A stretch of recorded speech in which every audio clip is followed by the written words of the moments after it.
말씀과 함께 90쪽에 나오는 말씀, 요약본을 먼저 읽어드리겠습니다. 6장에서 유보해 두었던 마지막 7째 인을 드디어 뗍니다. 이 7인이 결정적인 역할을 하여 연이어 7나팔로 시작하는 경고성 재앙과 뒤이어 따라올 7대접의 본격적 심판을 불러오게 합니다. 첫째 나팔 소리에 땅의 3분의 1이 불타 수목과 푸른 풀들의 일부가 해를 입습니다. 둘째 나팔 소리에 바다와 바다 생물의 3분의 1이 해를 입습니다. 셋째 나팔 소리에 강들과 물샘의 3분의 1이 해를 입어 큰 재난이 닥칩니다. 넷째 나팔 소리에 해와 달의 3분의 1이 빛을 잃어버립니다. 이런 시작에 불과하고 제한적인 재난에도 불구하고 임침받지 못한 불신자들은 큰 고통을 당합니다. 이런 무서운 분위기 가운데 독수리가 날아다니며 화가 있을 것임을 선포하며 또한 아직도 새 나팔이 남아있음을 알립니다.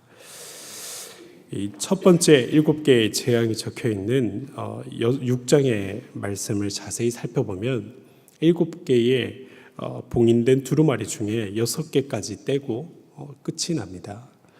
그리고 7장에서는 재앙 중에 이 6장과 이 8장 사이에 삽입되어 있는 장으로서 7장의 말씀이 우리에게 주어져 있고, 그리고 이제 이 8장에 되어서야 유보되었던 마지막 재앙의 두루마리가 그 인을 떼고 그 다음부터 진행되는 그 재앙이 다시 시작되게 됩니다. 마지막 7번째 인을 떼고 보니 마지막 두루마리의 역할은 더 많은 재앙을 불러오는 그런 역할을 하게 됩니다. 7째 인을 떼므로써 7나파가 7천사가 불림을 받게 되는데, 이 7천사들의 손에는 하나같이 다 나팔을 들고 있는 모양새입니다. 이것은 마치 전쟁을 준비하는 모양과도 같습니다. 지금에야 우리가 전쟁을 수행할 때에 여러 사람들이 의사소통을 하기 위해서 무전기와 같은 것들로 서로 얘기를 하지만, 이전만 하더라도 전쟁을 수행할 때에 많은 사람들이 움직이는 것을 통제하기 위해서 나팔을 불었습니다. 그 약속된 신호대로 나팔을 한 번 불면 전진, 두 번 불면 후퇴, 이런 식으로 신호를 정하여서 그 나팔에 따라서 진군을 하기도 하고 회군을 하기도 하고 이렇게 행동했던 것입니다. 그런데 이제 그 모든 것들에 대해서 여기에서는 나팔을 들고 있는 천사들이 나와서 재앙의 진군을 명령하고 있는 것입니다. 이제 두렵고 떨리는 군대가 진격하여서 오는 것처럼 나팔의 신호를 따라서 재앙이 천지간을 덮으며 그렇게 진군하게 됩니다. 8장에서는 7개의 나팔수 중에 4번째 나팔수까지 불어서 일어나는 일들에 대한 기록으로 이어지게 됩니다. 첫 번째로 우리가 이 말씀을 통해서 생각할 것은 우리가 서 있는 역사적 현장에 대한 것입니다. 우리는 악의 세력의 분명한 패망과 최종적인 패망, 이 사이에 우리가 서 있다는 것을 기억해야 하는 것입니다. 죄송합니다. 우리는 이미 임한 확실한 승리와 미래에 임할 최종적인 승리 사이를 살아가는 사람이라는 것을 우리는 잊지 말아야 됩니다. 예수님은 부활하심으로써 죽음에 대한 완전한 승리를 이루셨습니다. 그러나 모든 성도들의 부활이라고 하는 문제는 아직도 기다려야 하는 문제입니다. 예수님의 부활과 성도들의 부활 사이에 우리는 때로 사랑하는 사람들의 죽음을 봐야 하고 또한 우리의 죽음을 받아들여야 됩니다. 죽음뿐만 아니라 모든 고난의 문제는 우리가 이미 이룬 승리와 그리고 앞으로 완전하게 이룰 승리 사이에 있기 때문에 당하는 그런 문제라는 것입니다. 우리가 살아가면서 얼마간의 고난을 당하는 것을 우리는 받아들여야 됩니다.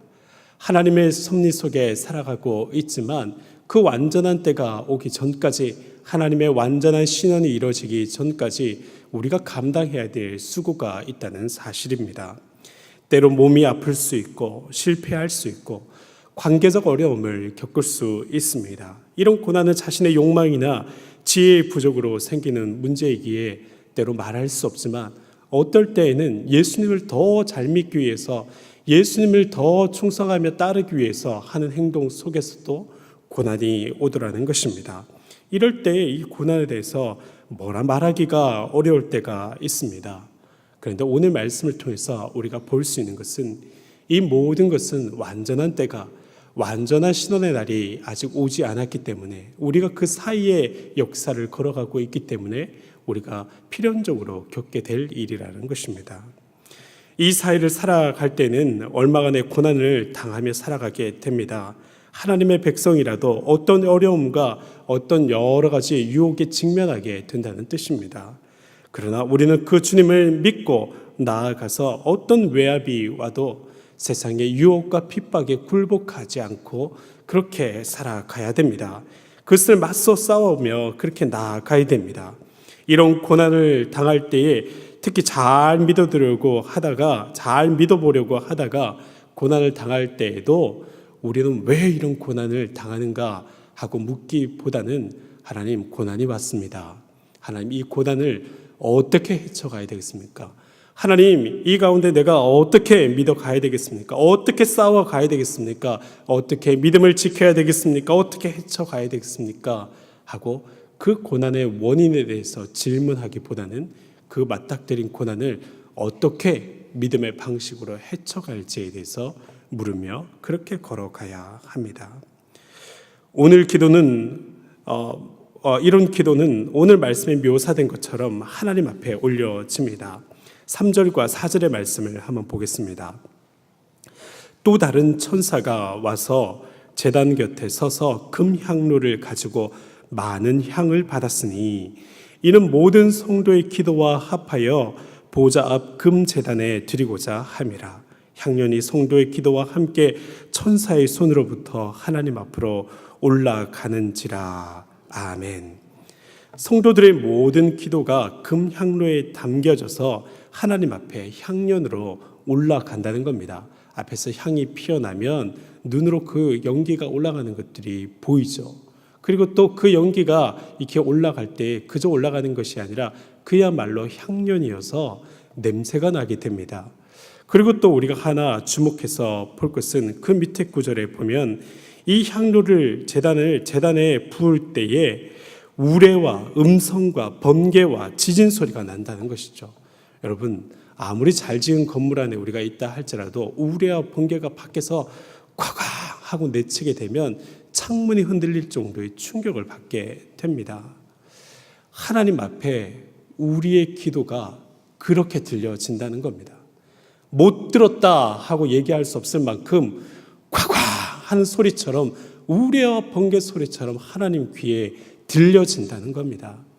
우리가 고난 중에 드리는 기도가 우리가 하나님 앞에 드리는 그 모든 신원의 기도가 하나님께는 반드시 들린 바 되어서 우리에게 하나님의 응답의 역사로 하나님의 보호의 역사로 하나님의 위로의 역사로 나타나게 된다는 것입니다.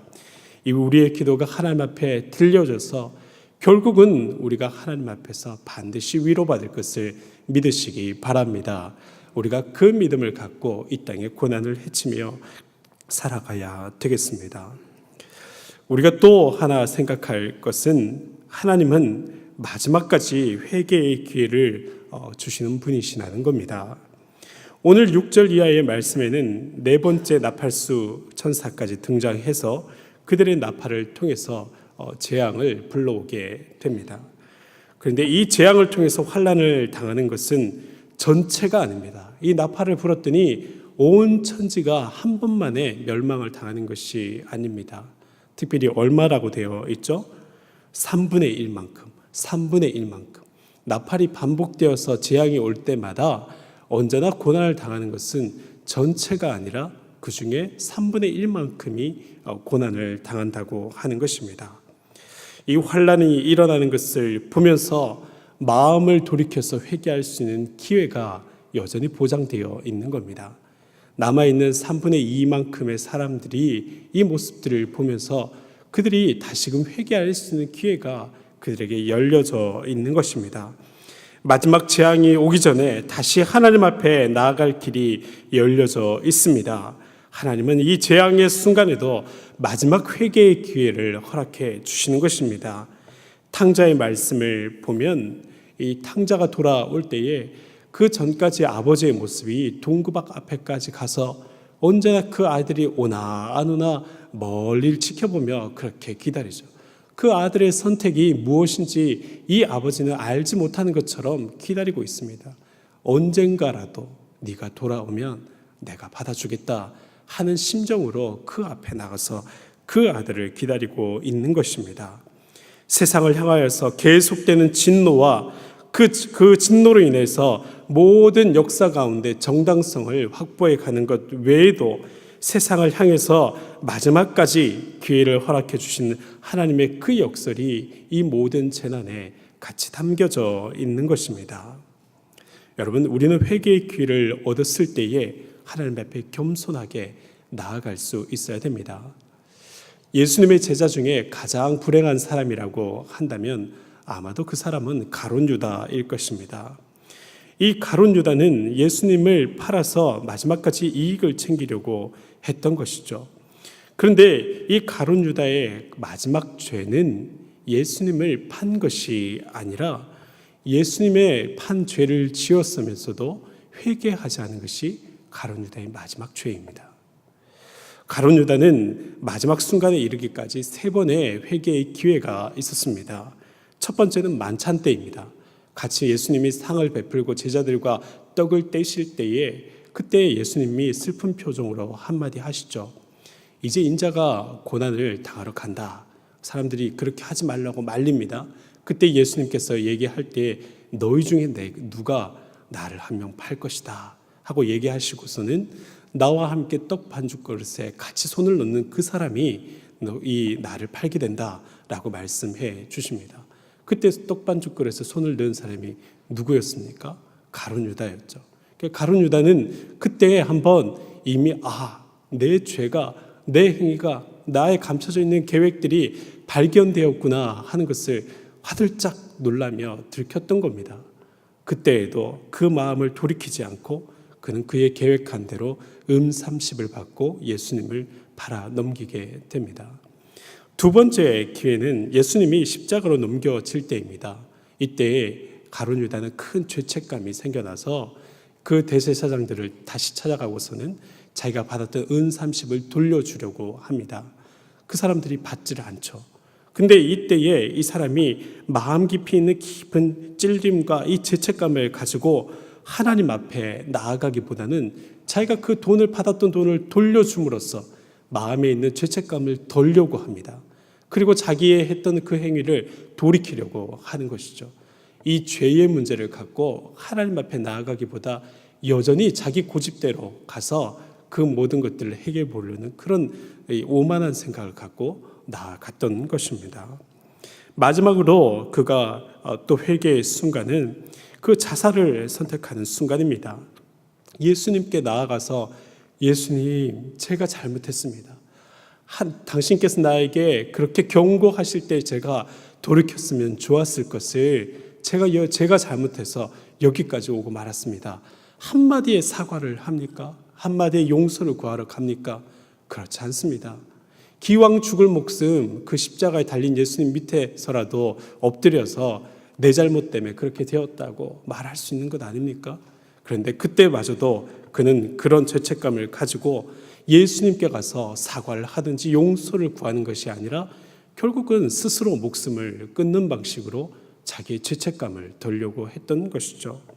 여러분, 그 죄를 스스로의 지혜로 해결하려고 했던 그의 어리석은 교만이 결국 그가 받았던 모든 회개의 기회를 놓쳐버리고 예수님과 영원히 떨어지게 되는 그런 상황에 이르게 했던 것입니다.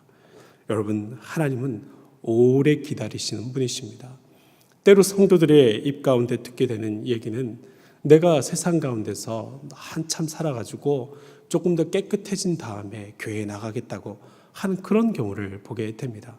그렇지 않습니다. 지금이 회개의 때입니다. 기다리시는 하나님의 손을 외면하지 말고 나아가서 그분의 손을 잡아야 됩니다.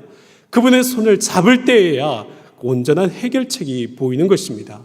내가 어찌 해보려고 아둥바둥하기보다는 그분 앞에 내 삶에 내가 그분 앞에 저지른 죄라고 하더라도 그분 앞에 내어놓고 나아갈 때 그분으로 말미암아 회복될 줄로 믿으시기 바랍니다. 여러분은 날마다 겸손한 심령으로 주님 앞에 서야 됩니다. 날마다 겸손하게 주님 앞에 나아가는 그런 지혜가 있어야 됩니다. 그래야 우리의 삶 가운데서는 지속적으로 하나님과의 관계가 회복되어지는 역사가 있게 되는 것입니다. 주께서 많은 환난의 때를 예비하고 있습니다. 그 심판의 때는 반드시 우리에게 오는 역사적인 종말입니다. 그러나 그 가운데서 살아가는 우리의 삶 가운데서는 우레와 같이 들려지는 소리처럼 주님 앞에 드릴 기도의 힘이 있습니다. 오늘도 기도하러 오신 여러분, 이곳에서 주님 앞에 진실하게 나아감으로써 우리의 하루하루의 성실로서 마지막 때를 준비하는 귀한 성도의 삶을 걸으시기를 주님의 이름으로 축원드립니다. 함께 기도하겠습니다.